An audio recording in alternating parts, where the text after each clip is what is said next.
এ যেন এক বিভীষিকার রাত। এক রাতেই খুন হলেন ৫ জন, তাও আবার পরিবারের সদস্যের হাতেই। গাজীপুরের কাপাসিয়া উপজেলায় এক গৃহবধূ তার ৩ সন্তান ও ভাইকে গলা কেটে হত্যার ঘটনায় শোকের ছায়া নেমে এসেছে গোপালগঞ্জে। নিহতদের গ্রামের বাড়ি গোপালগঞ্জ সদর উপজেলার পাইককান্দি উত্তর চরপাড়া গ্রামে।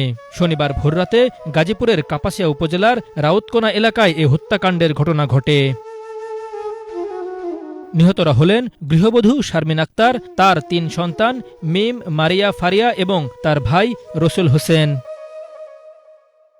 স্থানীয় সূত্রে জানা গেছে, নিহত শারমিন গোপালগঞ্জ সদর উপজেলার পাইককান্দি উত্তর চরপাড়া গ্রামের শাহাদত মোল্লা চৌকিদারের মেয়ে। তারা দীর্ঘদিন ধরে গাজীপুরে বসবাস করতেন। ঘটনার পর থেকে শারমিনের স্বামী ফোরকান মিয়া পলাতক। পুলিশ ও স্বজনদের প্রাথমিক ধারণা, তিনি এই হত্যাকাণ্ড ঘটিয়ে পালিয়ে গেছেন।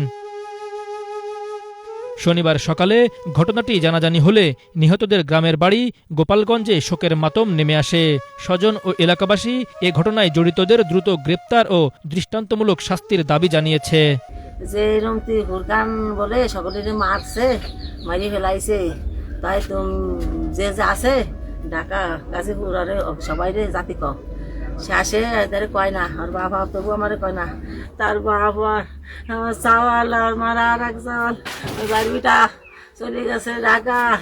সে আসে ওখানতে মায়ের ফোন দিছে, আর এক মেয়ের যে মা গাজীপুর যাই দেখ তোর বাড়ি, তাকে বলে সকলে মারি লাইছে।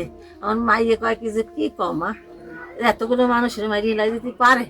আমি কয় কি যে আরে সে ডাকাত, ছেলে খুনি, ও ভালোবাসে না, ওর মারি বেলাইছে মনে হয় না, নাহলে খবর দেবে কে। আমার মায়ের নাম হলো শারমিন, আর আমার সালের নাম হলো রসুল, আর ওই নাতির নাম হলো মিম, আর একটার নাম হলো মারিয়া, আর একটা মানে আর একটার নাম হলো যে কি যেন হাবিবা, তো মাঝেটার নাম ফারিয়া। কে মারছে তার বাপ ফোন দেনেছে আমার সাল রে, ওই সে জামাই ফোন দেনেছে, কইছে কি যে রসুল তারে ফোন দিচ্ছে 10 দিন 15 দিন আসছে, তোমার নাকি চাকরি ঠিক করছি, চাকরি এটা ঠিক করছি, তুমি ওই জামাইয়ের নাম কি? ফুরকান মোল্লা। 5টার সময় আর কি আমার ওই বাতিদারে ফোন দেনেছে যে তোর জন্য একটা কোরিয়ার সার্ভিস একটা চাকরি ঠিক করছি, 5টা ডিউটি, 20,000 টাকা বেতন দেবে। এলো আমার এই বাতিদার হলো সাইজে বাবনাই ফোন দেনেছে, আর ও থাকতো হলো মাঝে বাবনার বাসায় গাজীপুর।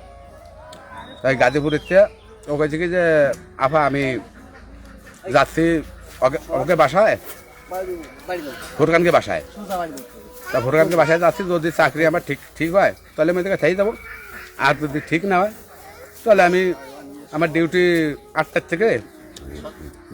থেকে তার মনে করো 8টার আমি 5টার গাড়িতে উঠলে পারে আমি 1 ঘন্টায় 6টায় আমি পৌঁছতে পারবো গাজীপুর মাওনাতে, তাহলে আমি চলে আসবো। এই কথা কইছে, কিন্তু ওর হলো ফোন দেন 5টার সময়, তা 5টার সময় ফোন দিয়ে নিলি ভরা, এর মধ্যে মনে করেন কম বেশ কথা তাদের সাথে হয়েছে, বাড়ি হয়েছে। তো 8টা 8:30টার পরে আর ফোনে কোনো যোগাযোগ নাই, ফোনে রিং হয় কিন্তু রিসিভ কেউ করে না। এই রিপোর্ট লেখা পর্যন্ত এখনও মরদেহ গ্রামে পৌঁছায়নি। তবে থেমে নেই আহাজারি। নির্মম এই হত্যাকাণ্ডের রহস্য উদ্ঘাটন করে দোষীদের দৃষ্টান্তমূলক শাস্তির দাবি করছেন স্থানীয়রা। Banglavision news desk.